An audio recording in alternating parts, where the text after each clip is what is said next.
I cannot stress how important it is to raise your children in the atmosphere of your business as opposed to shooing them away, because inevitably that affected how I saw life and what my normatives were, because I grew up in a family where they had taxes and payrolls and things like that to handle, to manage money and budget and that sort of thing was a part of the narrative that I heard as a child, and it served me well as I became a man. Starting anything initially, a lot of times I think we rush to success because we want to impress people with our accomplishments.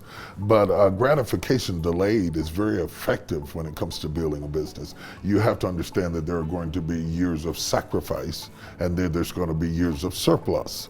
And if you have the surplus before you have the sacrifice, your business doesn't last very long. You need small beginnings so that you can work out your mistakes while they are still small. And you need them because you're going to build the kinds of relationships that are necessary to sustain the business as it grows. Because really at the core of business is nothing but relationships. If you have strong relationships, you can access capital.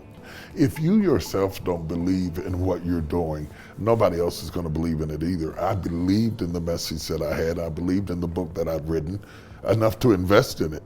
And then to go out there and not just stop at believing, but put the works behind it that's necessary in terms of going back there and getting back those resources that we had invested in it so that we could see a return and see the build. Now that book has been translated into 12 different languages, traveled around the world and sold millions of copies. But at that time, I was selling books out the trunk of my car.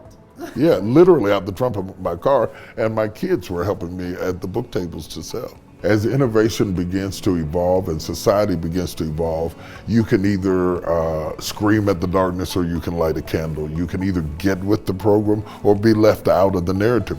For us, technology is a paradigm shift for which you cannot ignore. If you're going to do business in America, if you're going to buy groceries, if you're going to get a plane ticket, you have to do it through a computer. And so you have to be somewhat computer literate in order to stay relevant and to stay involved. And then I have good people around me who also keep me informed, who are experts in different areas, and to rely on their expertise, because sometimes when you're the boss, you want to be the smartest person in the room, but that's not really good. You want to surround yourself with people who are experts in their area and listen at their counsel, whether you implement it or not. I still want to hear what you think about a thing, and I come into the room as a student.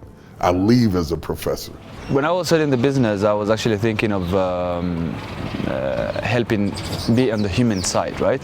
And giving opportunity to people, right? So I included in my business plan to have disability people. And then I look around and I was thinking, whom can I help that can actually suit this industry, which is hospitality? So in my mind, just came up quickly, and it was disability, but more on hearing impairing people. So giving them the opportunity, I thought it actually suits them in this sector of business.